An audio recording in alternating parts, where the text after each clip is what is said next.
Friends,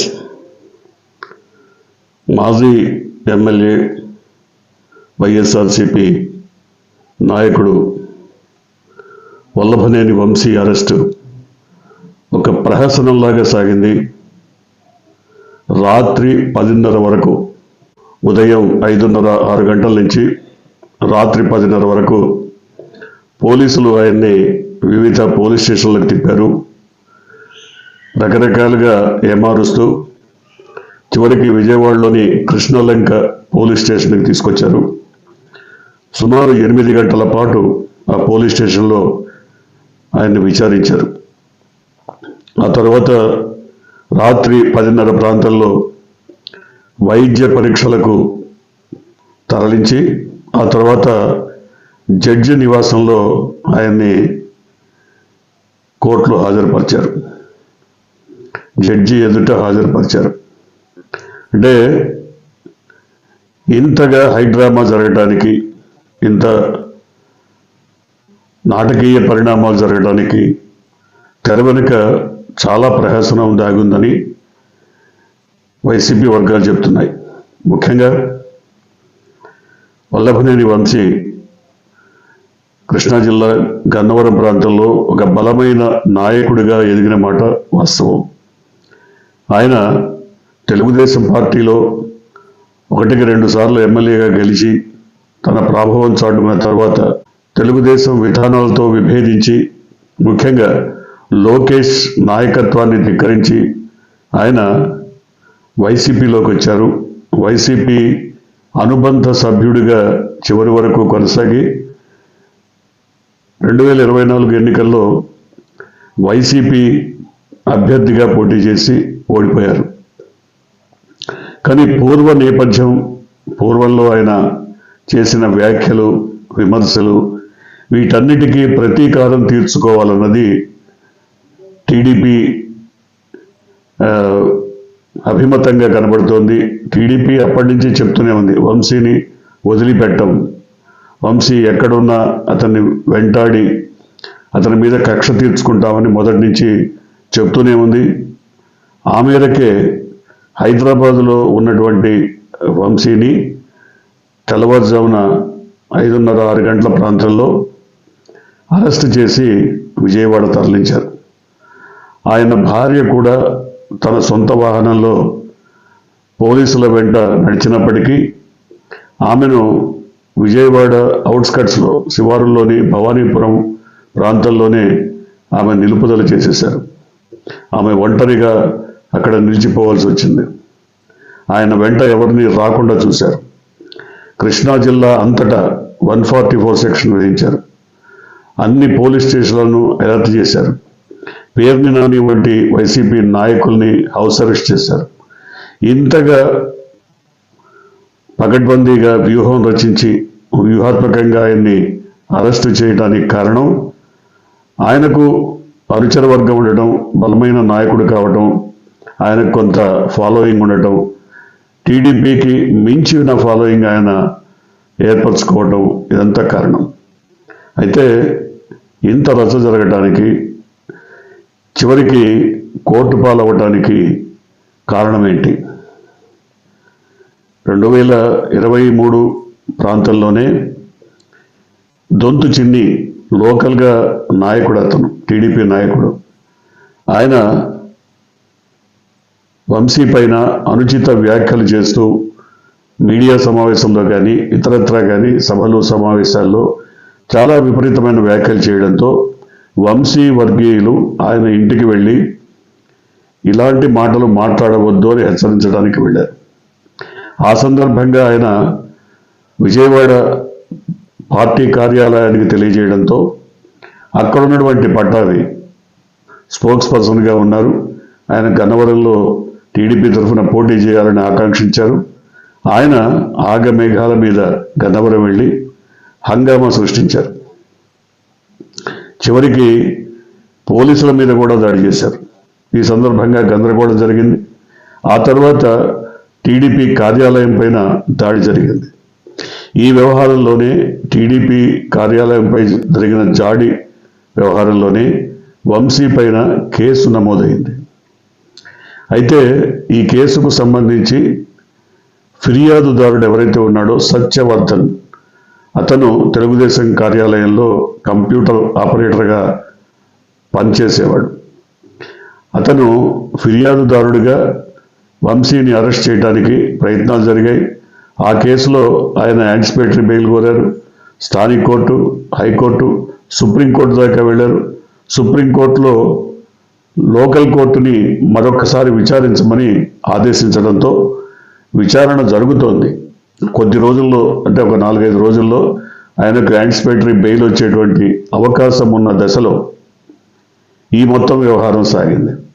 దీనికి ముందస్తుగా ఎవరైతే సత్యవర్ధన్ ఫిర్యాదు చేశాడని చెబుతున్నారో అతను 2 రోజుల క్రితం నేరుగా విజయవాడలోని న్యాయస్థానానికి వచ్చి న్యాయమూర్తి ఎదుట ఆయన స్పష్టంగా ఈ కేసుకు సంబంధించిన వివరాలు చెప్తూ, నేను ప్రత్యక్ష సాక్షిని కాదు, వల్లభనేని వంశీ కూడా అక్కడ లేరు, దాడి జరిగిన సందర్భంగా నాకే వివరాలు తెలియదు, నేను అక్కడ లేను, వాళ్ళు ఏదో సాక్షి సంతకం పెట్టమని నా చేత పెట్టించుకొని తెల్ల కాగితం పైన మిగతా మ్యాటర్ అంతా పార్టీకి సంబంధించిన నాయకులు రాసుకొని పోలీసులకు ఇచ్చారు, ఫిర్యాదు చేశారు.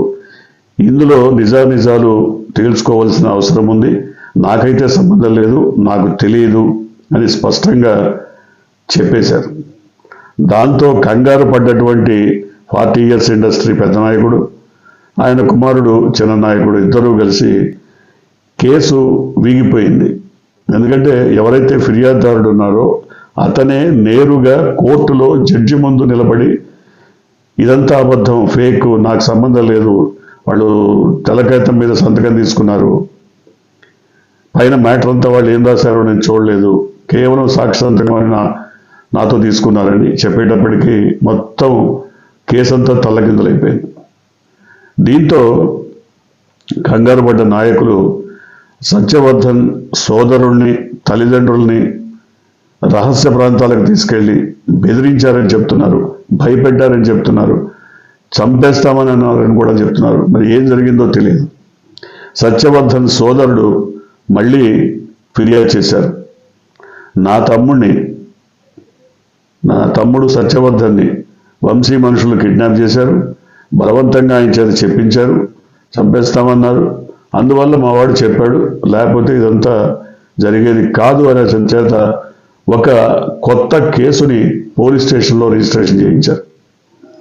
అంటే పాత కేసులో సుప్రీంకోర్టు ఆదేశాల మేరకు యాంటిసిపేటరీ బెయిల్ వచ్చిన కొత్తగా కేసు ఒకటి రెడీగా ఉంచారు సిద్ధం చేసి, ఆగమేఘాల మీద 24 గంటల్లో ఆ కేసును సృష్టించడం, కేసు పైన కనీసం నోటీసులు కూడా, ముందస్తు నోటీసులు కూడా ఇవ్వకుండా హైదరాబాద్ వెళ్ళి హైదరాబాద్లో ఆయన్ని వెంటాడి మొత్తం మీద అప్పటికప్పుడు నోటీసులు ఇచ్చి అరెస్ట్ చేస్తున్నట్టుగా చూపించారు. మొత్తం మీద ఆయన్ని ఉదయం పోలీసులు కస్టడీలోకి తీసుకుంటే రాత్రి 10:30 వరకు పోలీస్ స్టేషన్ల చుట్టూ తిప్పారు. చివరికి కస్టడీ పేరుతో కొంత సమయం గడిపారు. తర్వాత విచారణ పేరుతో కృష్ణలంక పోలీస్ స్టేషన్లో కూర్చోబెట్టారు.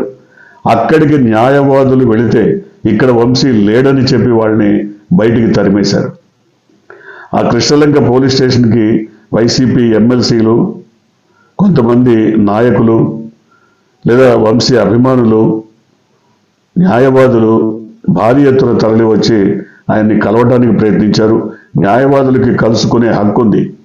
ఒక నిందితుడిని న్యాయవాది కలుసుకునే హక్కు రాజ్యాంగ పరంగా ఉంది. కానీ దాన్ని కూడా పోలీసులు ఖాతరు చేయకుండా న్యాయవాదుల్ని తరిమి బయటికి కొట్టారు. అంటే మొత్తం వ్యవహారం చూసిన తర్వాత ఇంత అమానుషంగా, ఇంత దౌర్జన్యంగా, ఇంత కిరాతకంగా జరగాల ఈ వ్యవహారం అంటే, జరగాలని వాళ్ళకి పైనుంచి ఒత్తిడి ఉన్నట్టుగా కొంతమంది చెప్తున్నారు. ఎందుకంటే చూసాం, మనం వారం క్రితమే తిరుపతిలో జరిగినటువంటి రౌడీయిజం, రచ్చ, రగడ, గూండాయిజం, ఒక ఎమ్మెల్సీని కిడ్నాప్ చేయటం, ఒక్కడు కూడా లేనటువంటి కార్పొరేషన్లో వాళ్ళ అభ్యర్థిని గెలిపించుకోవటం, కార్పొరేటర్లను కిడ్నాప్ చేయటం, వాళ్ళని చితకబాదటం, నడి రోడ్డు మీద చితకబాదటం, ఇంత రౌడీజాన్ని, గూండాయిజాన్ని, ఇంత అమానుషాన్ని ఎప్పుడు చూడలేదు. కానీ ఇప్పుడు చూసాం. అదే తరహాలో ఇక్కడ ఏదైనా మరి వైసీపీ అభిమానులు కానీ లేదా వంశీ అభిమానులు కానీ ఆయన్ని చూడాలని గట్టిగా పట్టుబడి ఉంటే అంతకంటే ఘోరకలి జరిగి ఉండేదేమో. కానీ వాళ్ళంతా సంయమనం పాటించారు. రాత్రి 10:30 తర్వాత ఆయన్ని ఆసుపత్రికి తరలించి మెడికల్ పరీక్షలు, వైద్య పరీక్షల తర్వాత 10 దాటిన తర్వాత జడ్జి ఇంటి ముందు హాజరుపరచాలి కాబట్టి జడ్జి న్యాయమూర్తి ఇంటి వద్ద ఆయన్ను న్యాయమూర్తి ఎదుట హాజరుపరిచినట్టుగా చెప్తున్నారు. సహజంగా రిమాండ్ విధించేటువంటి అవకాశం ఉంది. ఏది ఏమైనా ఈ మొత్తం వ్యవహారం వెనక ఉన్నది ఒకటే, వంశీ పైన కక్ష సాధింపు. ఎప్పటి నుంచో అనుకుంటున్నదే, ఈ అరెస్టు జరుగుతుందని భావిస్తున్నదే. కానీ ఆయన ఇంతకాలం జాగ్రత్తగా ఉన్నారు. అంతేకాకుండా సుప్రీంకోర్టు దాకా పోరాడారు. కానీ సుప్రీంకోర్టు ఏదైతే లోకల్ కోర్టులో ఈ విషయాన్ని తేల్చుకోండి, అక్కడ మరి అక్కడే బెయిల్ తీసుకోండి అని చెప్పినప్పుడు మరి కొద్ది రోజుల్లో బెయిల్ వస్తుందని ఆశిస్తున్న తరుణంలో ఇంత హైడ్రామా జరగటం, ఇంత హంగామా జరగటం, విజయవాడ అంతటా మరి హై టెన్షన్లో మునిగిపోవటం, జిల్లా అంతటా 144 సెక్షన్ పెట్టడం, ఎందుకు ఇంతగా టీడీపీ వంశీని అరెస్ట్ చేయడంలో శ్రద్ధ వహించింది అంటే కేవలం కక్ష సాధింపే అని వైసీపీ చెప్తోంది. వైసీపీ నేతలు ఈ అంశంపై డీజీపీని కలిసి వినతిపత్రం ఇవ్వడానికి అంబటి రాంబాబు నేతృత్వంలో ప్రయత్నాలు జరిపారు. అది ఫలించలేదు. డీజీపీ ముఖం చాటేశారు. అంతేకాదు డీజీపీ కాదు, మిగతా ఎవరు కూడా నాయకులు దీన్ని తీసుకోవడానికి వారి వినతిపత్రాన్ని తీసుకోవడానికి సిద్ధపడలేదు. అంటే ఏ రకంగా చూసినా అన్ని విధాల అతన్ని అరెస్ట్ చేయాలి అని నిర్ణయించుకొని మొత్తం మీద ఆ నేపథ్యంలో ఆ మేరకు కథ నడిపారు. చివరికి అరెస్ట్ చేశారు. చూద్దాం మరి ఈ రకమైన పరిణామాలు చూసిన తర్వాత ప్రజలు కూడా ఒకంత అవాక్ అవుతున్నారు. ఎందుకంటే పరిపాలన పైన, ముఖ్యంగా సూపర్ 6 లాంటి పథకాల పైన లేదా ఇతరత్ర వ్యవహారాలపైన దృష్టిని కేంద్రీకరించకుండా రెడ్ బుక్లో ఎవరిపైనైతే రాసుకున్నారో వారిపైన కక్ష సాధింపు కోసమే దృష్టిని కేంద్రీకరించడం మాత్రం సమంజసంగా లేదన్నది చాలా మంది అభిప్రాయపడుతున్నటువంటి విషయం. చూద్దాం ఏం జరగబోతుందో. మీరు కొత్తగా కనుక ఈ ఛానల్ని చూస్తున్నట్టయితే, మీరు ఇప్పటివరకు మన ఛానల్ని సబ్స్క్రైబ్ చేసుకున్నట్టయితే వెంటనే ఛానల్ని సబ్స్క్రైబ్ చేయండి. వెంటనే వీడియోని లైక్ చేసి షేర్ చేయండి. బెల్ ఐకాన్ని